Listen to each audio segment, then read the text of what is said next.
প্রিয় ছাত্রছাত্রীবৃন্দ, আজকে আমি উচ্চ মাধ্যমিক বাংলা প্রবন্ধ রচনা থেকে কিছু সাজেশান তোমাদের সামনে তুলে ধরলাম। তোমাদের রচনা আসবে 4টি, উত্তর করতে হবে 1টি। এখানে 4টি রচনা 4 রকমের থাকবে, তার মধ্যে তোমাদের যে কোনো একটি উত্তর করতে হবে।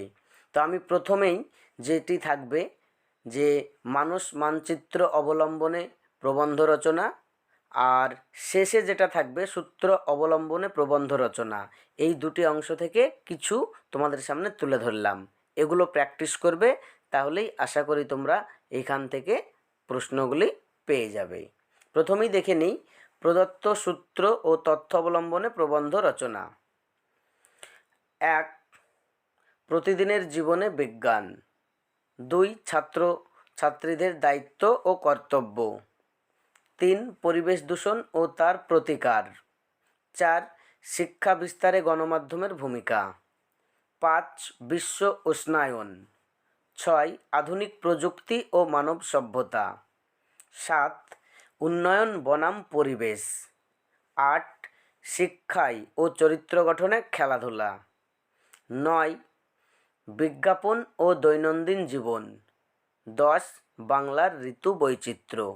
এই কয়েকটি প্রশ্ন মানস মানচিত্র হিসেবে থাকবে, তোমাদেরকে সুন্দরভাবে সাজিয়ে লিখতে হবে। আর পরবর্তী অর্থাৎ শেষ দাগ 8-এর 4, ওখানে থাকবে সূত্র অবলম্বনে প্রবন্ধ রচনা করো। কিছু জীবনী থাকবে, সেই জীবনী আকারে তোমাদের লিখতে হবে। তো প্রথমেই যেটা রেখেছি জীবনানন্দ দাশ। 2. কাজী নজরুল ইসলাম। 3. ঈশ্বরচন্দ্র বিদ্যাসাগর।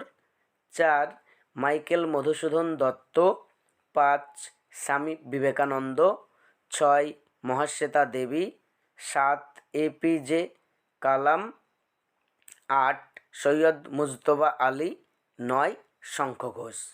এই দুটো আঙ্গিকের এই প্রবন্ধগুলি প্র্যাকটিস করে রাখবে, তাহলেই আশা করি তোমরা এই প্রবন্ধ অংশ থেকেও ফাইনাল পরীক্ষায় কমন পেয়ে যাবে।